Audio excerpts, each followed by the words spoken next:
আমার মামাতো ভাই দিল্লিতে থাকে।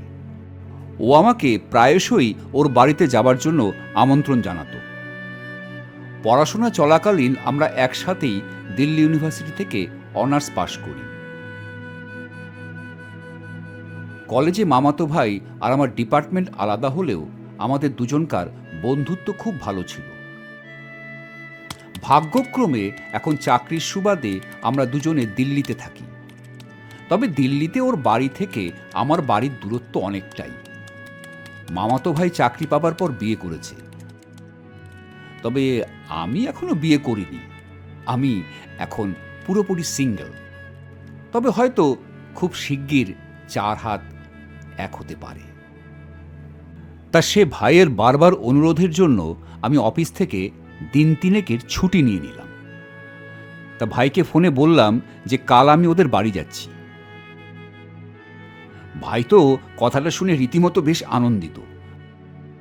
পরের দিন সকালে প্ল্যান মতো সব ঠিকঠাক করে জিনিসপত্র গুছিয়ে নিলাম। মনে করলাম সন্ধেবেলায় রওনা দেব। সেই মতো ড্রাইভারকে সব ঠিকঠাকভাবে বুঝিয়ে দিলাম। সন্ধ্যার খাওয়া দাওয়া সেরে বেরিয়ে পড়লাম। বেরোনোর সময় মা যথারীতি সাবধানতার বাণী দিতে লাগলো, সাথে একটা তাবিজও দিল। আমি তো এসব দেখে অবাক। মা, তুমি সেই আগেকার দিনের মানুষই রয়ে গেলে। আর এইসব তাবিজ মাদুলিতে কেউ বিশ্বাস করে? এইসব জিনিসগুলো অন্ধবিশ্বাস আর কুসংস্কারকে প্রশ্রয় দেয়। তুমি দেখ, কেউ বিশ্বাস করুক বা না করুক, আমি করি। নে তো নে, তুই এটা হাতে বেঁধে নে।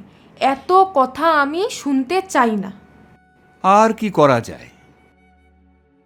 যথারীতি মায়ের হুকুম মেনে মাদুলিটা পরে নিলাম। এবার আমি আর ড্রাইভার জীবন গাড়িতে উঠে পড়লাম। মা, আসছি, সাবধানে থেকো।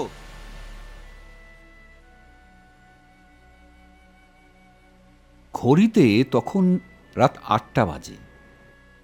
শহরের কোলাহল থেকে অনেক দূরে চলে এসেছি। এমনিতেই অমাবস্যার রাত, চারিদিক গাঢ় নিকষ কালো অন্ধকার।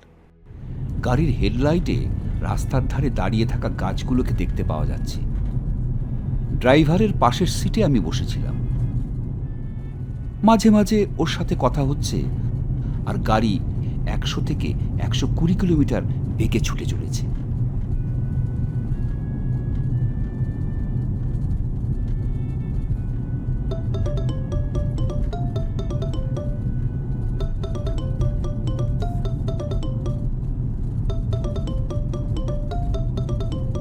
হ্যালো মা। হ্যাঁ হ্যাঁ হ্যাঁ হ্যাঁ, শুনতে পাচ্ছি। হ্যাঁ বলো। এই, একা যেতে তোর কোনো অসুবিধা হচ্ছে না তো? আরে না মা, কোনো অসুবিধা হচ্ছে না। আর শোন, তুই তুই কিন্তু পৌঁছে আমাকে অবশ্যই জানাবি। তুমি তুমি চিন্তা করো না মা, আমি পৌঁছে তোমাকে, বললাম তো তোমাকে পৌঁছে আমি জানাবো। জীবন কিছুক্ষণ পর একটা গান চালালো। গানটা আমার খুব পছন্দের। গান শুনতে শুনতে কখন যে চোখে ঘুম নেমে এসেছিল বুঝতেই পারিনি।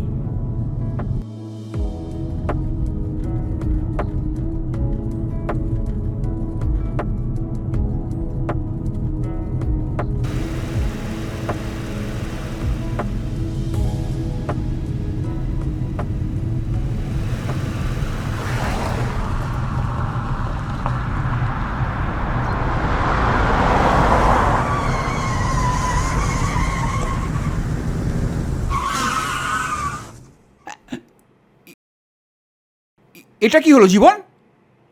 এত জোরে কেউ ব্রেক মারে? আমার দোষ না স্যার, ওনার দোষ। ওনার জন্যই সব কিছু হলো। আমি গাড়ির সামনে তাকিয়ে দেখি 21 থেকে 22 বছরের একটি মেয়ে একটা বাচ্চাকে কোলে করে নিয়ে দাঁড়িয়ে আছে। ঘড়িতে তখন রাত 12টা বাজে। মেয়েটির পরনে সাদা শাড়ি। শাড়ির আঁচল মাটির সঙ্গে গড়াগড়ি খাচ্ছে।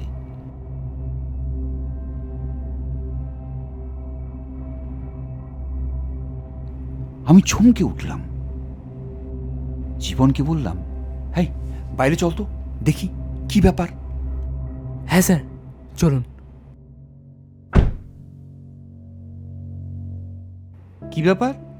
আপনি এত রাতে এই শুনশান রাস্তায় বাচ্চাকে কোলে নিয়ে আমার গাড়ির সামনে আসলেন কেন? আমাকে আমাকে বাঁচান, ওরা আমাকে মেরে ফেলবে। আমি কোনো রকমে ওদের থেকে পালিয়ে এখানে এসেছি। সামনেই আমার শ্বশুর বাড়ি, দয়া করে আমাকে আপনারা নিয়ে চলুন না। দেখুন, আপনি রাস্তা থেকে সরে দাঁড়ান তো। আমি আপনাকে নিয়ে যেতে পারবো না, আমি তো আপনাকে চিনিই না। দয়া করুন, দয়া করে আমাকে নিয়ে চলুন। দয়া করুন, দয়া করুন, দয়া করুন বাবু, আমাকে বাবু, আমাকে ওদের হাত থেকে বাঁচান বাবু, দয়া করুন, দয়া করুন বাবু, আমাকে আমাকে ওদের হাত থেকে বাঁচান বাবু। বলছি স্যার, আমাদের গাড়ির পিছনের সিটটা তো খালিই পড়ে আছে, আর ওনার শ্বশুরবাড়িটা সামনেই আছে বলছে, তো যাওয়ার পথে না হয় ওনাকে নামিয়েই দেব। আচ্ছা, ঠিক আছে, আসুন। মেয়েটি বাচ্চাটাকে কোলে করে নিয়ে গাড়ির পেছনের সিটে উঠে বসল। এরপর জীবন গাড়ি স্টার্ট করে দিল।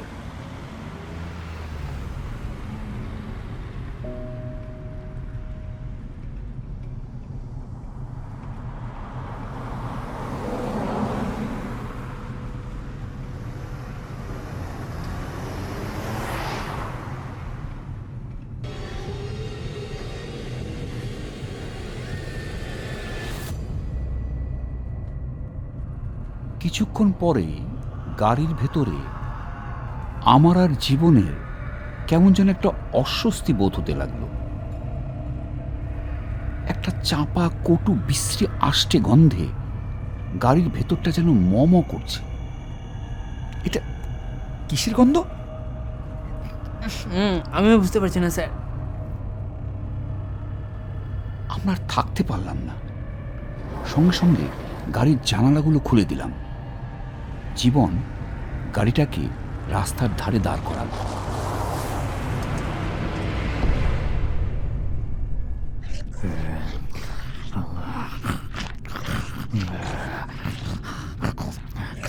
হঠাৎ আমাদের দুজনের কানে একটা অদ্ভুত শব্দ এলো।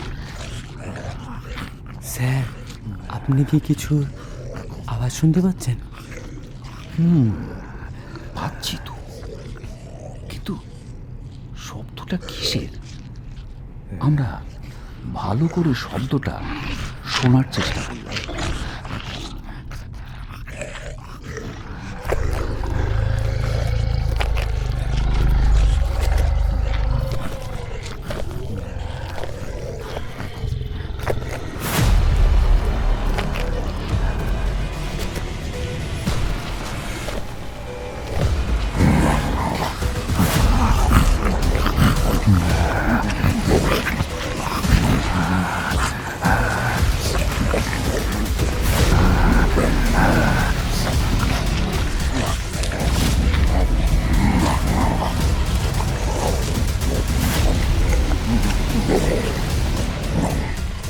দৃশ্য দেখে আমরা দুজনে প্রচন্ড ঘামতে শুরু করলাম। আমার গলা থেকে যেন কোনো আওয়াজই বের হলো না, হাত পা যেন অবশ হয়ে আসছে। জীবন এই সব কিছু দেখে অজ্ঞান হয়ে গেছে ভয়ে।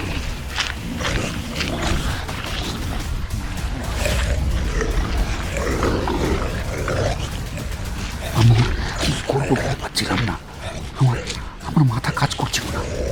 আমি আরেকবার দানবটার দিকে তাকালাম।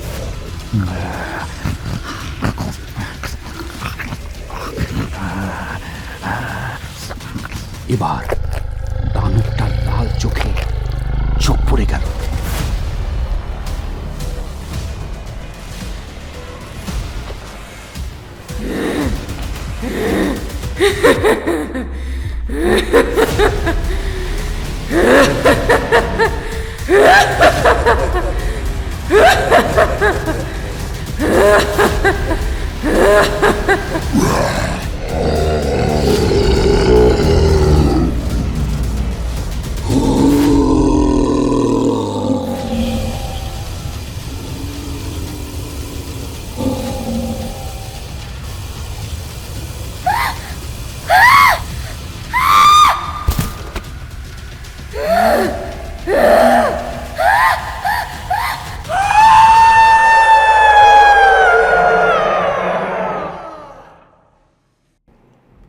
স্যার, স্যার, উঠুন, সকাল হয়ে গেছে।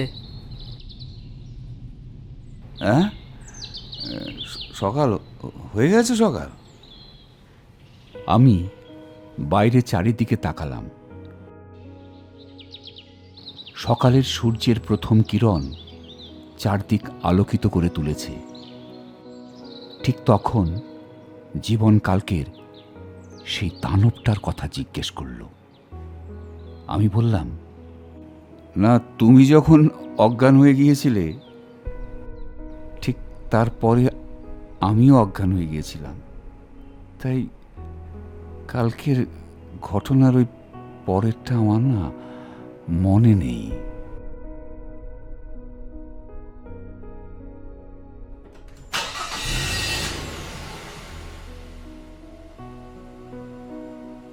কালকের রাতের বাদ বাকি ঘটনাটা আমি আর জীবনকে বললাম না। প্রায় সকাল 7টা নাগাদ আমি আমার মামাতো ভাইয়ের বাড়িতে পৌঁছে গেলাম।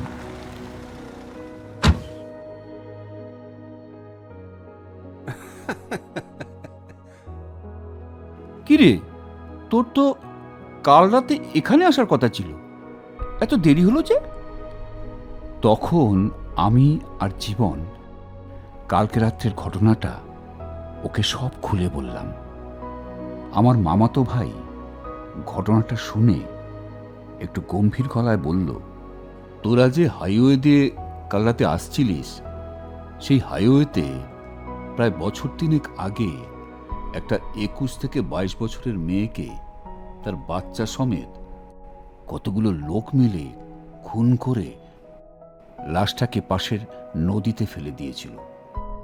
তখন থেকেই এই হাইওয়েতে ওই মেয়েটা আত্মা হয়ে ঘুরে বেড়ায়। সেই জন্য ওই হাইওয়ে দিয়ে রাত্রি 10টার পর কেউ যায় না। তোরা ওই হাইওয়ে সম্পর্কে জানতিস না, তার জন্য তোদের সাথে এই ঘটনা ঘটেছে।